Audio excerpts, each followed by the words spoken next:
नमस्ते। जैसा कि आप देख रहे हैं कि मेरा मेकअप है, साड़ी है, ये है। तो अभी शूट करके मैंने कंप्लीट किया है, अभी सब एडिटिंग वगैरह होगा। तो मैं एक छोटी सी बात बोलना चाहती हूँ। आज मैंने अपनी माँ को एक ट्रिब्यूट दिया है। प्लीज़ मेरे इस साड़ी के बारे में कोई कमेंट ना करें, क्योंकि ये साड़ी मेरी माँ की है और उस ज़माने की है जब वो कॉलेज में पढ़ती थी, या 60s के ज़माने की मेरी माँ की ये साड़ी है। और बहुत मतलब दिल के करीब थी ये साड़ी। और जो लोग कलकत्ता में रहते वो लोग जानते हैं कि मेरे कलकत्ता का कुछ पॉश जगह है साड़ीज़ का, एक्सक्लूसिव। वहाँ कोई अगर कोई जाता है तो माइंड सेट करके इतना जाता है कि यहाँ कोई प्राइस बार्गेनिंग नहीं होगा। तो पार्क स्ट्रीट के से थोड़ा और दूर रसल स्ट्रीट बोल के एक जगह है कलकत्ता में। वो क्या बोलूँ, हर मतलब अभी अभी के टाइम तक भी वो एक पॉश इलाका है, लोकेलिटी है। वहाँ एक्सक्लूसिव डिज़ाइनर साड़ीज़ मिलते हैं। तो मेरी माँ जब भी साड़ीज़ खरीदती है, या गुड़िया हाट बोल के एक जगह है, और या पार्क स्ट्रीट। तो ये माँ की ये साड़ी रसल स्ट्रीट से है, एक शॉप से। मैं शॉप का नाम नहीं बोलना चाहती, वो एक बहुत बड़ी शॉप है और अभी भी है वो शॉप। आई एम सेइंग 68 69 की बातें कर रही हूँ, 1968 69। तब तो मेरी माँ की शादी भी नहीं हुई थी, मैं कॉलेज में थी। तो उसके बाद यूनिवर्सिटी। तो मेरी माँ ने तब ये साड़ी 1200 रुपये में खरीदी थी। अब सोच सकते हैं, मतलब मेरी माँ को, मतलब मेरी माँ ऐसी थी, बहुत सुंदर, बहुत स्टाइलिश, करोड़पति घर की थी। पैसों की कोई अहमियत उनको अच्छा नहीं लगता था। वो कभी भी इमिटेशन ज्वेलरीज नहीं पहनती थी। उसके जस्ट अपोजिट मेरी मौसी है, तो वो हर वक्त गोल्ड की ज्वेलरी पहनती थी। आप बोलेंगे गोल्ड की ज्वेलरी में डिज़ाइन नहीं होता, बिल्कुल होता है। क्योंकि मेरी माँ को अगर 2 महीने एक ज्वेलरी पहन लिया तो मेरी माँ बोर फील करती थी। फिर वो जाके ज्वेलरी की दुकान, जो बहुत एक्सक्लूसिव दुकान है, वहाँ आज भी अगर मालिक के बेटे वगैरह कोई अगर रहेंगे तो मेरी माँ का नाम बोलने से या मेरे नाना का नाम बोलने से एक झटके में पहचान सकते हैं। वो है पीसी चंद्र ज्वेलर्स। 2-3 दुकानों में से वन ऑफ द फेमस है पीसी चंद्र ज्वेलर्स कलकत्ता में। तो मेरी माँ वहाँ जाके उसको तुड़वा के फिर से ऑर्डर दे आती थी कि मुझे ये डिज़ाइन अब अच्छा नहीं लगता है, मुझे कुछ और दिखा बना के दे दो।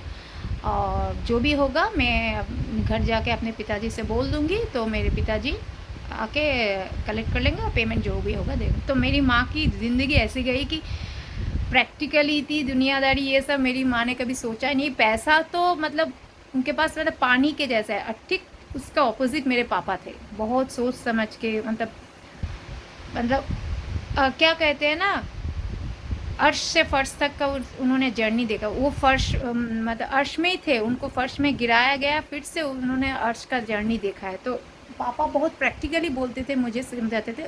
ऑन द अदर हैंड मेरी माँ बहुत बोलती थी, लिबर्टी देती थी। तो सोच मत, प्राइस का सोचना। मुझे एक चीज़ याद है, अभी भी याद है बचपन की। मैं मेरी माँ के साथ पूजा के टाइम पे शॉपिंग करने गई थी विमल साड़ीज़। विमल की एक शॉप है स्प्लैनेड में। मैं ये सब कनेक्ट यही कर रही हूँ, मैं हिंदी में बोल रही हूँ ठीक है, लेकिन कलकत्ता का सब्जेक्ट बोल रही हूँ। विमल जोत करके स्प्लैनेड, मतलब न्यू मार्केट स्प्लैनेड में एक बहुत बड़ा शोरूम हुआ करता था। तो वहाँ एक साड़ी माँ को पसंद आई थी। आज भी मैं कभी वो साड़ी पहन के आपको दिखाऊंगी। माँ को वो साड़ी बहुत पसंद आई थी, प्योर शिफॉन की साड़ी है, बहुत पसंद आई थी। उसका प्राइस माँ को पसंद नहीं है। यहाँ ट्विस्ट है, पसंद नहीं आया क्योंकि उसका प्राइस 400 रुपये है। मेरी माँ ने कहा 400 रुपये की साड़ी मैं पहनूंगी, गोपा चौधरी गोपा मोइत्र पहनेगी। मैं अपना पापा का सरनेम नहीं ज़्यादा यूज़ करती थी। पापा लीगल फॉर्मेलिटीज़ में तो यूज़ करना पड़ता है, अदरवाइज़ वो अपने पिताजी का सरनेम मोइत्रो जो है वो ही से। गोपा मोइत्रो पहनेगी एक 400 रुपये की साड़ी, हटाओ। मैंने कितना ज़िद करके, कितना ज़िद कर, मतलब एक ना 10-11 साल की लड़की को कितना ज़िद करना, मतलब मैं माँ प्लीज़ ले लो माँ प्लीज़, নিয়ে নাও শাড়িটা, don't look at the price. কারণ শাড়িটা ভীষণ প্রিটি। বলে শাড়ি আমার পছন্দ হয়েছে, বাট এত লো প্রাইসের তো শাড়ি আমি পরি না।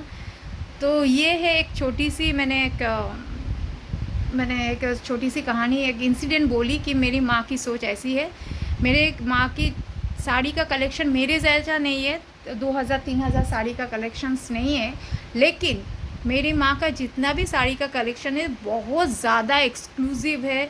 मेरी माँ का जो शादी का साड़ी है बनारसी, अभी वो और पहनने की जगह नहीं है। एक शादी में 2-3 साल पहले मैं एक शादी में गई थी, बस लास्ट वही पहनी थी, उसके बाद मैंने पॉलिश करवा के रख दिया है। वो साड़ी बनारस से स्पेशली मेरे नाना जी ने मंगवाया था, उसमें पूरे सोने का काम किया, वो जो जड़ी है पूरा सोने का। मेरे माँ का एक साड़ी बनारसी था, मेरे नाना जी ने गिफ्ट किया था, वाइट कलर। मेरी माँ ने कभी नहीं पहना क्योंकि मेरी माँ को बहुत नफरत है वाइट और रेड कलर से। और मुझे मेरा फेवरेट है ब्लैक एंड वाइट। लेकिन ब्लैक एंड वाइट एक दो कलर में तो हम लिमिटेड नहीं रह सकते, हमको सब कुछ पहनना पड़ता है। तो हर कलर को एक अलग सा पहचान होता है। तो मेरी माँ ने वो साड़ी कभी नहीं पहनी, लेकिन मैंने 1 या 2 बार मैंने बचपन में पहनी थी, लेकिन अभी वो मतलब प्रिजर्वेटिव कंडीशंस में है, वो पहनने के कंडीशन में नहीं।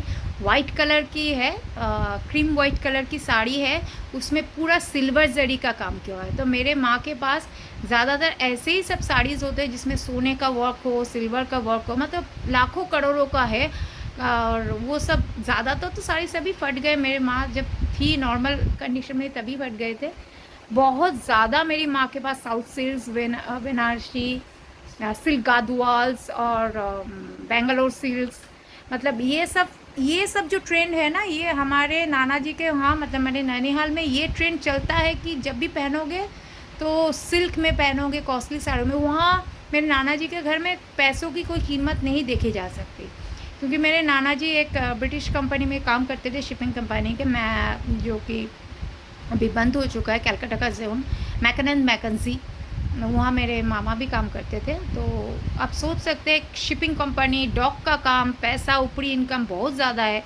और वहाँ कहाँ मेरे पापा गरीब, एक तब के ज़माने के defence personnel, class 1 gazetted officer, कोई शेड्यूल कास्ट का कोटा के अंडर नहीं मिला। कभी कभी मेरे पापा फ्रस्ट्रेटेड हो जाते थे, क्या यार ये ब्राह्मण हो के तो मेरा ज़िंदगी झंड हो गया है, मेरे ज़िंदगी में भी ब्राह्मण टैग लग गया है ना, कुछ अच्छा होता है। हर लोअर कास्ट को देखो, हर शेड्यूल कास्ट को देखो, वो आगे बढ़ता जा रहा है, हम कुछ नहीं करते जा पा रहे, मेहनत कितना भी करो। Don't mind on the other way, मतलब ये क्या है ना, कभी कभी फ्रस्ट्रेशन निकल आता है, क्योंकि हम सोसाइटी में ज़्यादातर हायर लेवल के लोग देखते हैं, वो कभी भी वो कोटा के बेसिस में उन लोग को मिल जाता है। तो ये क्या है ना, जो डिज़र्विंग कैंडिडेट्स होते हैं वो कभी कभी डिप्राइव्ड हो जाते हैं। मैंने देखा है, जैसे अभी जितने भी मैंने लास्ट 10 to 15 ईयर्स में मेरे इलाके के जो आईसी है, थाने के इंचार्ज जो है, वो सभी शेड्यूल कास्ट कैटेगरी से आ रहे हैं। तो इस हिसाब से कभी कभी हो जाता है, फ्रस्ट्रेशन हो जाता है। मैंने खुद अपने सामने डिबेट होते हुए देखा है, एक सीआईडी ऑफिसर के साथ, सीआईडी ऑफिसर के भी मतलब सीआईडी ऑफिसर टॉन्ट मारे, वो है ब्राह्मण चक्रवर्ती, वो टॉन्ट मारे आईसी को कि हाँ आप और हम एक ही थे, एक ही बैचमेट थे, एक ही ट्रेनिंग किया है, लेकिन आपने अपने कोटा के से अपना जगह ले लिया और हम कहाँ पड़े हुए। तो हो जाता है कभी कभी, काम में लोग फ्रस्ट्रेटेड हो जाते हैं। फिलहाल मैं जो बोलना चाहती हूँ कि साड़ी ये जो है, मैं ये आखिरी बार ये साड़ी पहनूंगी। आज मैंने ये साड़ी पहन के शूट किया है, मेरी माँ को ट्रिब्यूट दिया है, ट्रिब्यूट इसलिए दिया है, ये साड़ी मेरी माँ जब तक ज़िंदा थी मैंने कभी नहीं पहना था, लेकिन मेरी माँ का बहुत ख्वाहिश थी कि मैं ये साड़ी पहनूं, लेकिन मैंने पहना नहीं है। अभी पूरा फट चुका है चारों तरफ से। आप सोच सकते 68-69 की साड़ी है, आज 2023, तो इतना साल तक रहा, यही बहुत बड़ी बात है। और दूसरी बात है कि एक सेकेंड लाइट थोड़ा बढ़ा दूँ, मेरा ये मोबाइल ना मेरे लिए एक सद्दत होता जा रहा है।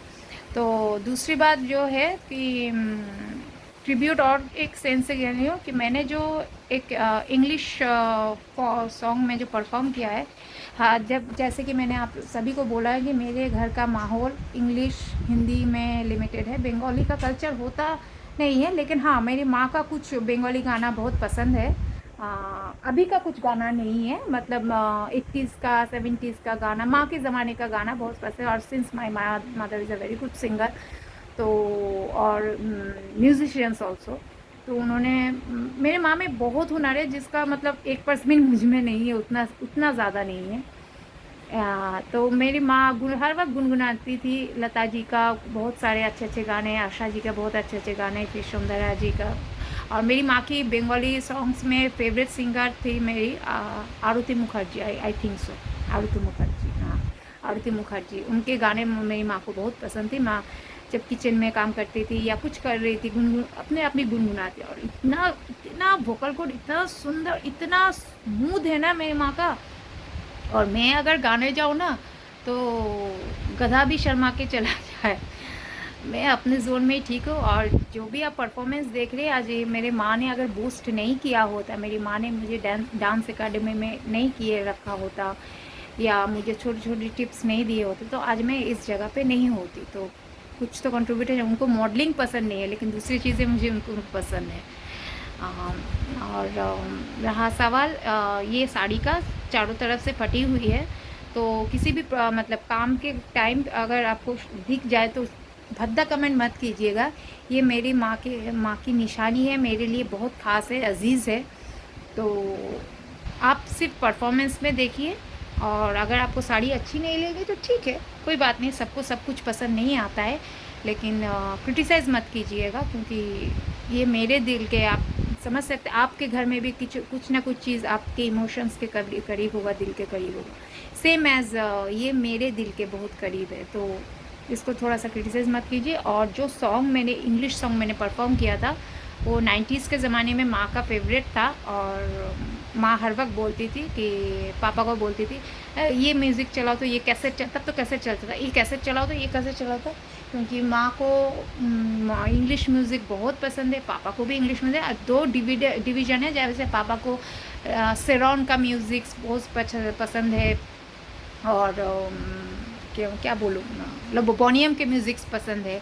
सेम एज़ माँ को माँ की पसंद है एल्विस प्रेस्ले, जॉन ट्रेवल्टा।